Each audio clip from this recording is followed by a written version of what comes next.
بسم اللہ الرحمن الرحیم۔ محمد علی مرزا صاحب نے مولانا محمد اسحاق رحمۃ اللہ علیہ پر یہ الزام لگایا ہے یا ان سے کسی نے سوال پوچھا کہ وہ نبوت کو جاری سمجھتے تھے، ختم نبوت کے منکر تھے، تو اس پر مرزا صاحب نے کافی لیادے کی اور ان کی تردید کی۔ ہم ان کو نہیں مانتے، اس بات کا ہم رد کریں گے، فلاں یہ ہے وہ ہے۔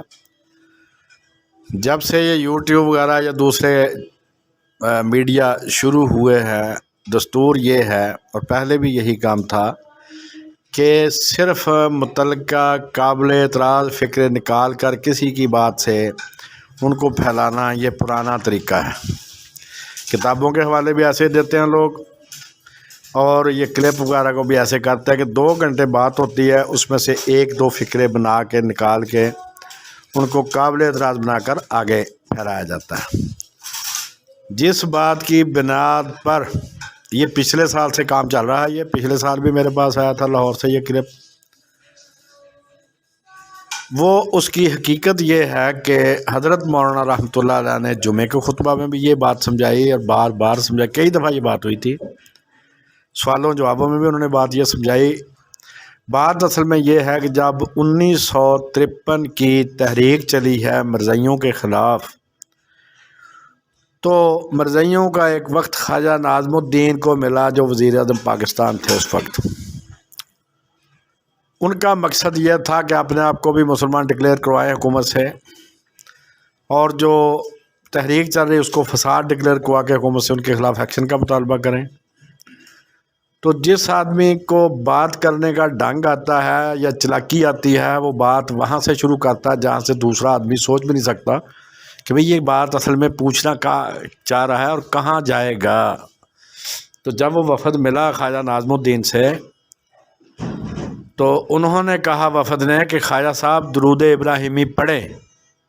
اب خواجہ صاحب وزیر اعظم پاکستان تھے، اور پاکستان میں اس وقت دونوں تھے، مشرقی پاکستان مغربی، تو وزیر اعظم سے یہ کہنا کہ درود شریف پڑھو اس کی حد تک ہے۔ انہوں نے بڑے حیران کے پوچھا یار اس کا کیا مطلب ہے تمہارا سوال سے؟ انہوں نے کہا خواجہ صاحب اس کا مطلب ہم بعد میں بتائیں گے، درود شریف پڑھیں ابراہیمی۔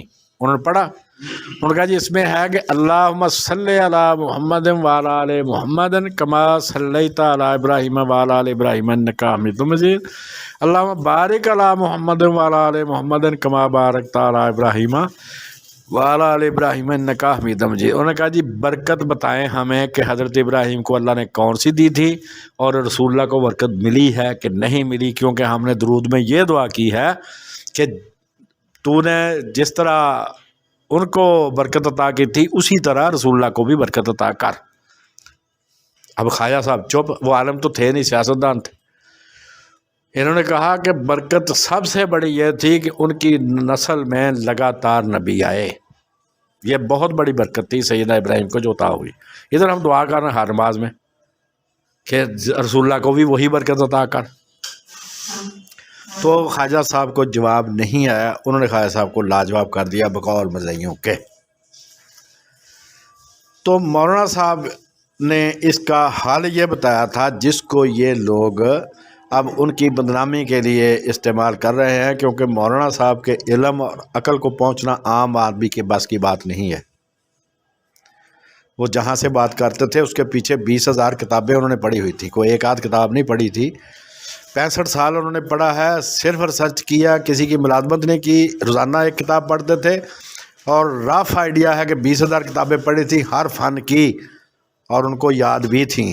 اس آدمی کو جو پوری زندگی مرزائیوں سے مناظرے کرتا رہا، اس کے بارے میں ہم یہ کہیں کہ وہ ختم نبوت کے منکر تھے، اس سے بڑی زیادتی کوئی نہیں ہو سکتی۔ صرف یہ کہے کہ ہمیں بھئی اس کا جواب نہیں آتا، کوئی جاننے والا اس کا جواب دے دے۔ میں جواب دینے لگا ہوں جو حضرت نے خود ہمیں بتایا تھا۔ مطلب میں اتنا قابل نہیں کہ میں ان کی طرف سے جواب دے سکوں، جو انہوں نے فرمایا تھا وہی میں دہرانے لگا ہوں۔ مولانا نے فرمایا کہ پہلا اس کا ترجمہ درست کر لیں درود شریف کا، اس کا ترجمہ جیسے نہیں ہے، کما کا ترجمہ جیسے نہیں ہے، اس کا ترجمہ ہے کیونکہ کہ تو نے حضرت سیدنا ابراہیم کو پر صلات کی تھی، تو نے ان پر بھی برکت عطا کی تھی کیونکہ تو نے یہ کی تھی، اور جناب کی یہ عادت مبارکہ ہے۔ جیسے بادشاہ کو اپلیکیشن دیتے ہیں کہ حضور ہمیشہ غریبوں پر رحم کرتے ہیں، تو مجھ پر بھی رحم کیا جائے۔ کیونکہ آپ غریبوں پر مہربان ہیں، میں بھی غریب ہوں، مجھ پر بھی رحم کیا جائے۔ تو اس طرح کی یہ بات ہے ایک۔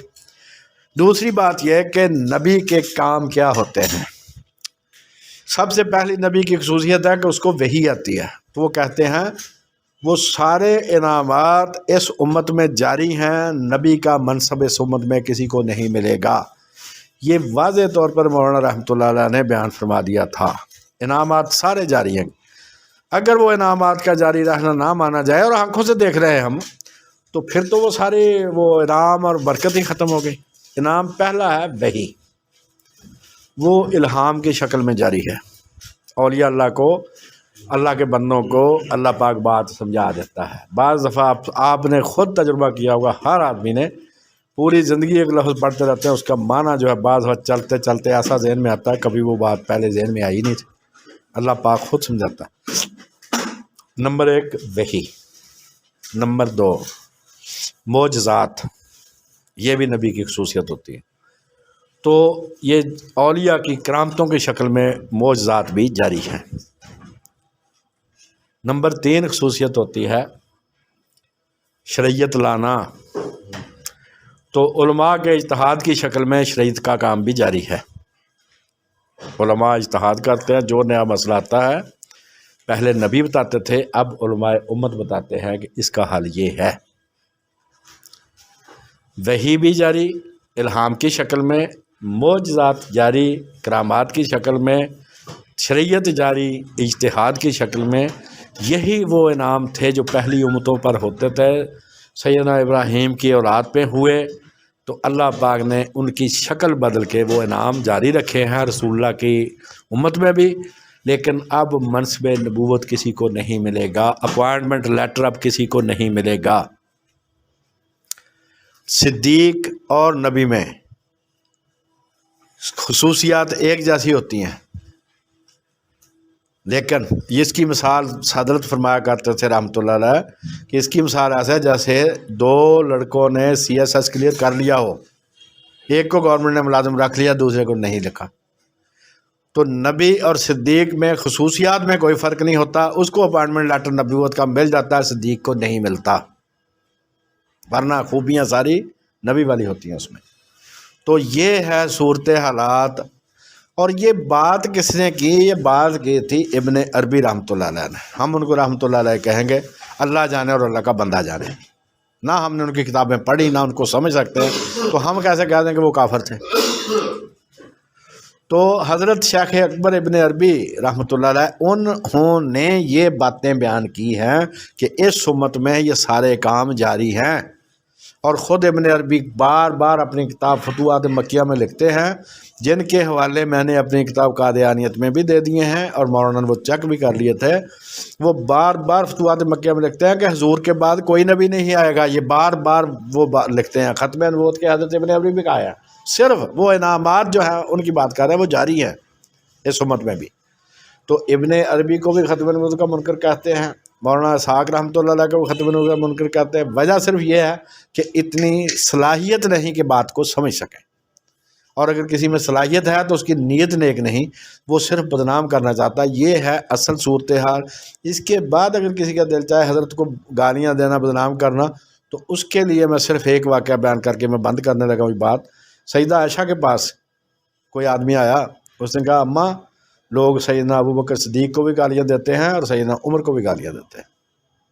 اب جنہوں نے علاقے فتح کیے، مرتدوں کو مار مار کے مسلمان کیا، اور انہوں نے ایران فتح کیا، انہوں نے یہ ترکی فتح کیا، ایران، روم اور اس کو مصر تک انہوں نے سارے کو سب کچھ شکستیں دی، تو کیا وہ لوگ ان کو اچھا کہتے ہیں جن کے علاقے انہوں نے فتح کیے تھے؟ تو انہوں نے کہا اماں، دونوں بزرگوں کو لوگ گالیاں دیتے ہیں۔ تو سیدہ عائشہ نے کیا فرمایا رضی اللہ تعالیٰ عنہ؟ آپ نے فرمایا، اور یہی بات جاننا چاہیے، یاد رکھنی چاہیے، جب بھی کوئی ہمیں گالی دے یا ہمارے بزرگوں کو برا کہے، انہوں نے کہا کہ اللہ تعالیٰ کو یہ دونوں شخصیات بہت پسند تھیں، ان کی وفات کے بعد ان کی ذاتی نیکیاں ختم ہو گئیں، تو اللہ نے پسند کیا کہ ان کی نیکیاں جاری رہیں، اور ان کو گالیاں دینے والے مقرر کر دیے۔ اب وہ لوگ ان کو گالیاں دے کے ان کے درجے بلند کر رہے ہیں۔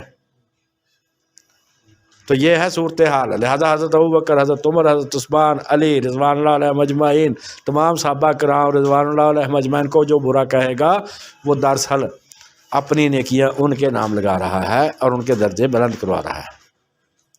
اسی طرح مولانا انہی بزرگوں کے پیروکار تھے، تو رسول اللہ کے صدقے اگر مولانا کو بھی گالیاں پڑ رہی ہیں تو اس کا مطلب یہ ہے کہ اللہ نے چاہا ہے کہ ان کے درجے مزید بلند کرے۔ باقی جس کو بات سمجھ میں نہ آئے وہ کسی بات سمجھنے والے سے سمجھ لے، اور یہ جو فتویٰ دے دینا کہ میں اگر انجینئر ہوں تو اب مستندہ میرا فرمایا ہوا، تو بھائی ایسی بات نہیں ہے کوئی بھی۔ ہر آدمی طالب علم ہے، اگر آپ کو بات نہیں سمجھ میں آتی ہے، اس کا پس منظر نہیں پتا، تو ہم سے پوچھ لو۔ ہم 34 سال ان کے قدموں میں رہے ہیں، اور ہمیں ہماری زندگی کا سب سے بڑا شرف بھی یہی ہے۔ وَمَا عَلَيْنَا إِلَّا الْبَلَاغُ۔